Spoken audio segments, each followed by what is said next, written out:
إن الحمد لله نحمده ونستعينه ونستغفره ونعوذ بالله من شرور أنفسنا ومن سيئات أعمالنا من يهده الله فلا مضل له ومن يضلل فلا هادي له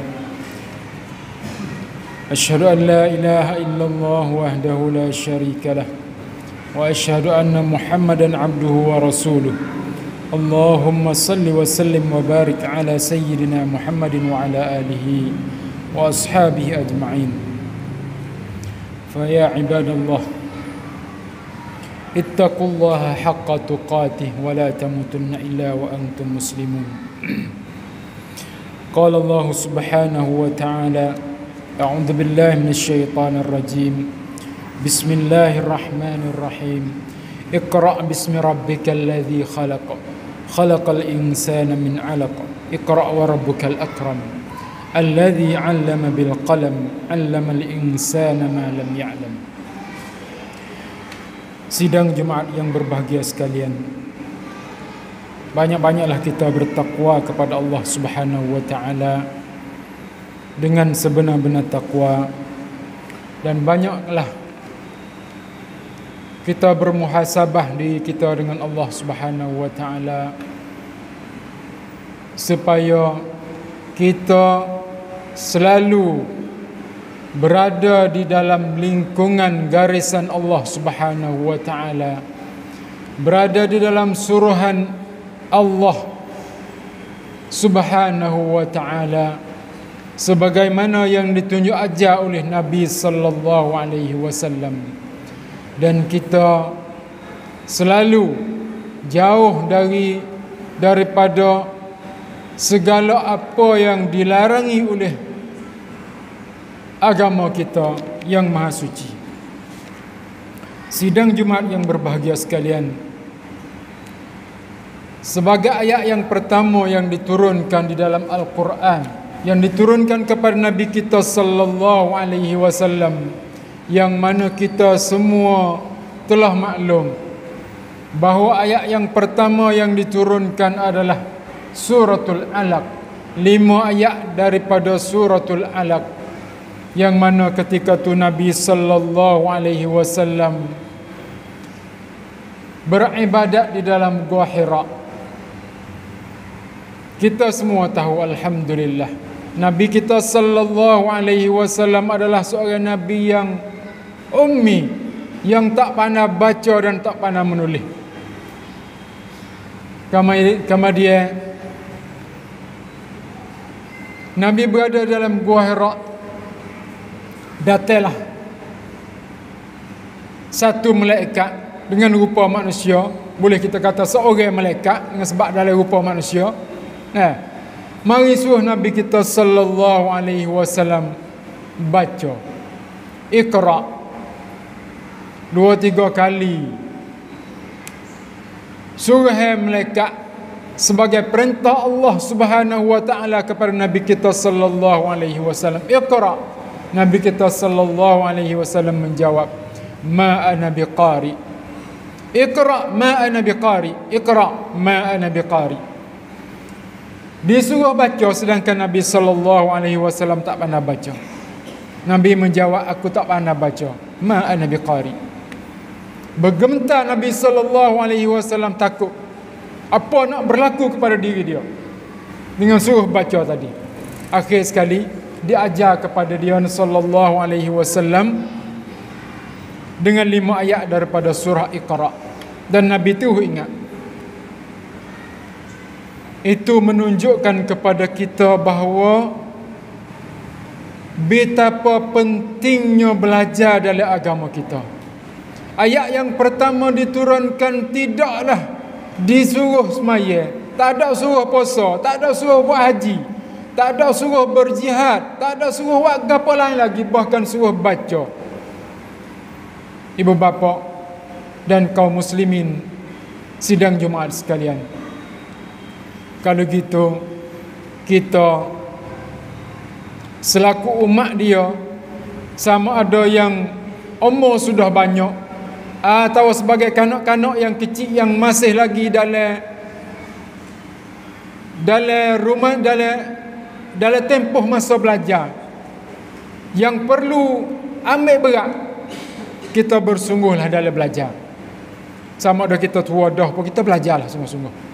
Bacalah. Dengan sebab Nabi kita diperintah supaya membaca. Terutama sekali, bacalah Al-Quran. Usaha mengertilah ayat-ayat Allah Subhanahu wa taala. Mengerti Al-Quran sebelum kita kembali berjumpa dengan tuai kepada Al-Quran. Mudah-mudahan di dalam dada kita ada sikit sebanyak apa kata-kata daripada tuai Al-Quran. Kata-kata Allah Subhanahu wa taala ada di dalam tubuh badan kita. Usaha menghafal Al-Quran, usaha membaca banyak-banyak Al-Quran, usaha mengerti ayat-ayat Allah Subhanahu wa taala. Dengan sebab kata, supaya Iqra. Dan adab Iqra juga Allah Subhanahu wa taala ajar di dalam ayat ni, Bismi rabbikal ladzi khalaq. Dengan nama Tuhanmu yang pencipta, yang mencipta. Jadi kita baca, kita menuntut ilmu, hendaklah ikhlas kepada Allah Subhanahu wa taala dan beradab dengan adab yang Allah Subhanahu wa taala ajar kepada nabi dia dan nabi kita sallallahu alaihi wasallam. Dengan baca bismillah, dengan Iqra. Khalaqal insana min 'alaq, Iqra wa rabbukal akram alladzi 'allama bil qalam. Ini cara yang Allah Subhanahu wa taala ajar kepada kita untuk kita dapat ilmu. Yang pertama sekali, kena baca sungguh-sungguh. Subhanallah, kita baca ni dekat kurang kita rasa. Kita kena baca. Kita kena usaha baca banyak. Nabi 3 kali disuruh. Dengan siapa Nabi demi, kita berapa kali kita demi dengan sebab baca. Sidang Jumaat yang berbahagia sekalian.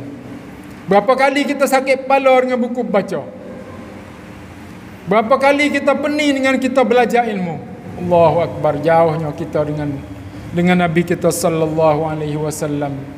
Dan jauhnya kita, perbandingnya kita dengan para sahabat, dengan tabi'in yang mereka bersungguh-sungguh dalam mencari ilmu. Dan di samping itu juga baca dengan adab. Dan seterusnya, alladzi 'allama bil qalam, yang mengajar dengan qalam. Kita disuruh tulis. Kalau gitu, kalau belajar, semua yang kita belajar adalah satu jam, kita tak mungkin ingat semua. Kita perlu kepada catat untuk baca, untuk mengulangi lagi selepas daripada itu. Perlu kepada tanda kalau kita mengaji. Alladzi 'allama bil qalam 'allamal insana ma lam ya'lam. Dialah yang mengajar manusia apa yang manusia tak tahu. Masya Allah. Kita perlu ingat bahawa ilmu yang kita dapati, sama ada ilmu agama yang kita pelajari, ilmu akidah, ilmu fiqh, ilmu akhlak, ilmu hadis, ilmu tafsir, semuanya adalah dari Allah Subhanahu wa taala yang beri kita tahu. Dan ilmu-ilmu lain lagi, semua ilmu agama, fisik, kemi, jiwa dan sebagainya, kenisat dan sebagainya, semua itu adalah ilmu yang dituntut oleh agama, yang suruh kita pandai. Cuma dalam Islam kita ni ada ilmu yang sebagai fardu ain dan ada ilmu yang sebagai fardu kifayah. Fardu ain adalah fardu yang berkaitan dengan akidah, yang berkaitan dengan fiqh, yang mana perlu kita nak semaya lagu mana kita perlu tahu. Kita nak bermuamalah, jual beli lagu mana, akad jual beli lah macam mana. Tu ilmu yang kita perlu kena tahu. Dengan sebab untuk kita amal setiap hari. Adapun ilmu-ilmu lain, ilmu fisik, ilmu kemi, ilmu kedoktoran, ilmu menega, itu ada fardu kifayah bagi kita. Ada dalam di kalangan ramai-ramai ada orang Islam yang belajar kedoktoran, ada belajar nurse, ada belajar yang lain lagi. Dan ilmu semua adalah penting bagi kita. Dengan sebab Allah Subhanahu wa ta'ala mengangkat orang yang mempunyai ilmu. Tuhan akan angkat orang yang mempunyai ilmu. Orang banyak ilmu Tuhan angkat tinggi, sama ada di kehidupan dunia dan juga di akhirat. Kalau tak ada Islam, kalau tak ada beragama Allah pun, orang yang banyak ilmu Tuhan akan angkat. Lebih-lebih apatah lagi kita sebagai orang Islam. Nah, kalau banyak ilmu di dunia, Masya Allah, di akhirat berjaya untuk masuk syurga Allah Subhanahu wa ta'ala, insyaAllah. Nah, Allahumma ja'alna min ahlil jannah. Ya Allah, jadikanlah kami semua daripada ahli syurga-Mu, ya Allah. Allah Subhanahu wa ta'ala berfirman, Qul hal yastawi alladhina ya'lamuna wal ladhina la ya'lamun. Katakanlah wahai Muhammad, adakah sama mereka-mereka yang mengetahui dan mereka-mereka yang tidak mengetahui? Sebagai soalan yang tidak perlu jawab, yang jelas-jelas perbezaannya, orang yang mempunyai ilmu lebih tinggi kedudukannya di sisi Allah Subhanahu wa ta'ala. Allah Subhanahu wa ta'ala beri kedudukan yang tinggi kepada orang yang berilmu.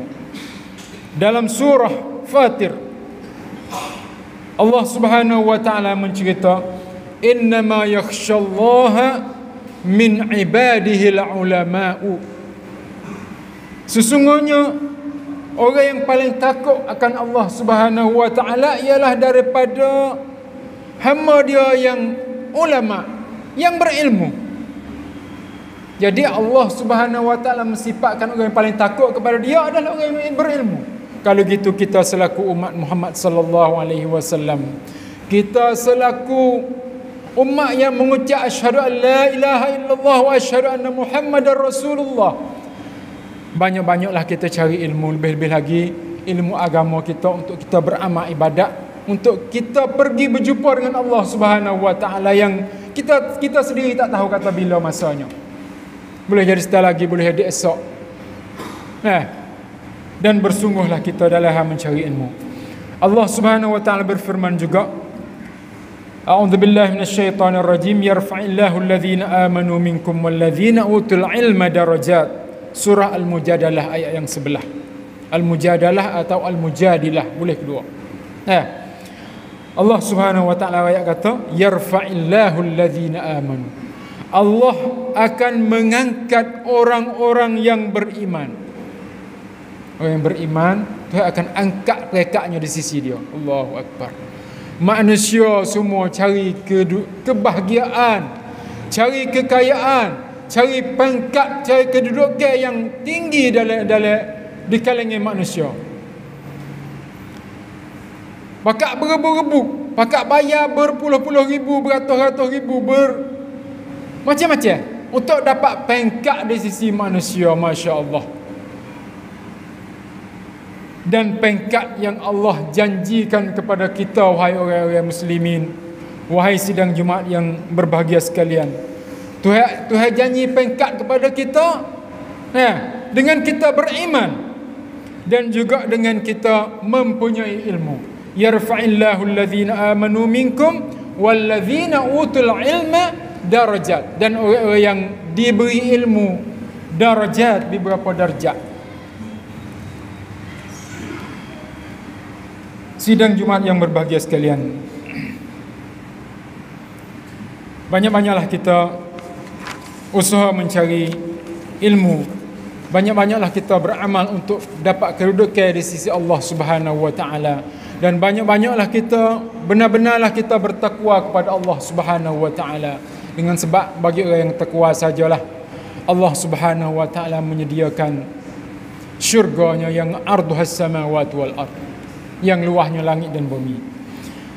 Barakallahu li wa lakum fil Qur'anil azim wa nafa'ani wa iyyakum bima fihi minal ayati wa dzikril hakim wa taqabbala minni wa minkum tilawatah innahu huwas samiul alim. Wa astaghfirullahal azim li wa lakum wa lisairil muslimina wal muslimat wal mu'minina wal mu'minat fastaghfiruhu innahu huwal ghafurur rahim.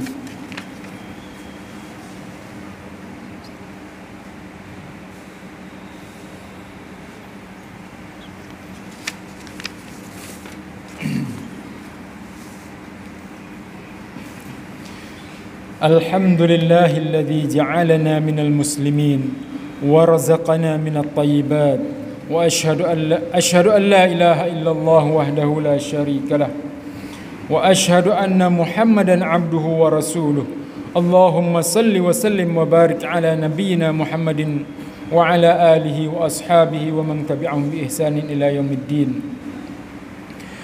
أما بعد فيا عباد الله اتقوا الله أوصيكم وإياي بتقوى الله وطاعته لعلكم ترحمون. Sidang Jumaat yang berbahagia sekalian, Nabi kita sallallahu alaihi wasallam sangat-sangat mengambil berat supaya kita mempunyai ilmu.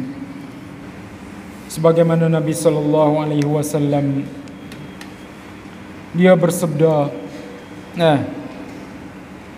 selepas subuh, Nabi sallallahu alaihi wasallam lepas buih salat semaya subuh, Nabi kita selalu berdoa dengan doa, Allahumma inni as'aluka ilman nafi'a wa rizqan tayyiba wa amalan mutaqabbala.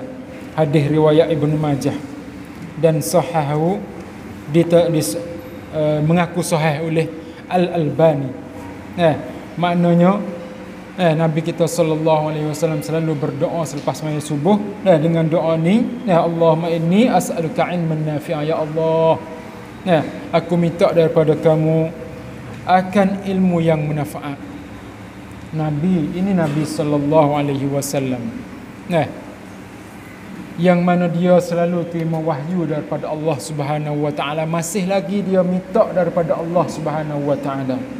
Maka setara manakah kita berapa ayat kita baca sehari, sebanyak mana ilmu yang kita ada, yang kita berasa angkuh, kita berasa sombong dengan tak minta doa daripada Allah Subhanahu wa taala. Ya Allah, aku minta daripada kamu ilmu yang manfaat dan rizqan tayyibah, dan rezeki yang baik-baik, dan amalan yang diterima. Allahumma inni as'aluka ilman nafi'an wa rizqan tayyibah wa amalan mutaqabbala. Sidang Jumaat yang berbahagia sekalian, bersungguhlah kita untuk kita mencapai keridaan Allah Subhanahu wa taala, supaya kita dapat tepat kedudukan yang sangat berjaya di sisi Allah Subhanahu wa taala di hari akhirat. Inna Allaha wa malaikatahu yusalluna 'alan nabi ya ayyuhalladzina amanu sallu 'alaihi wa sallimu taslima. Allahumma salli wa sallim wa barik 'ala nabiyyina Muhammadin wa 'ala alihi wa ashabihi wa man tabi'ahum bi ihsanin ila yaumiddin. Allahumma ighfir lil muslimina wal muslimat wal mu'minina wal mu'minat al ahya'i minhum wal amwat. Allahumma a'izz al islam wal muslimin wa adhill asy-syirka wal musyrikin wa dammir a'da'aka a'da'ad din wa ansur 'ibadakal mu'minin. Rabbana atina fid dunya hasanah wa fil akhirati hasanah wa qina adzaban nar. Ibadallah, innallaha ya'muru bil 'adli wal ihsan wa ita'i dzil qurba wa yanha 'anil fahsya'i wal munkari wal baghi ya'idzukum la'allakum tadhakkarun. Fadhkurullaha al-'azima yadhkurkum was'aluhu min fadlihi yu'tikum wa la dzikrullahi akbar wallahu ya'lamu ma tasna'un.